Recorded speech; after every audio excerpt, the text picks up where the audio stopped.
హైదరాబాద్లో అసలైన అభివృద్ధి దివంగత నేత వైఎస్ రాజశేఖర రెడ్డి హయాంలోనే జరిగింది అన్నారు వైఎస్ఆర్సీపీ మేధావుల ఫోరం అధ్యక్షుడు వై ఈశ్వర ప్రసాద్ రెడ్డి.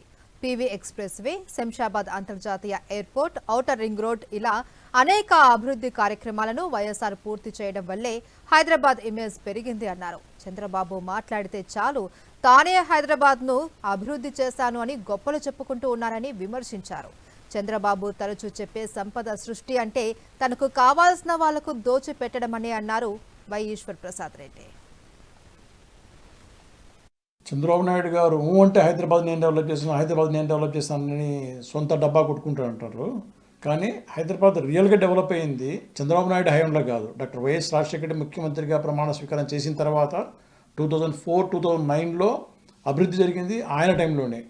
యుద్ధ ప్రాతిపదిక మీద outer ring road, PV Narasimha Rao express highway లాంటివి మొదలుపెట్టినందువల్లనే ఆయన హయాంలో పూర్తయినందువల్లనే హైదరాబాద్ గ్రోత్కి కారణమైనాయి.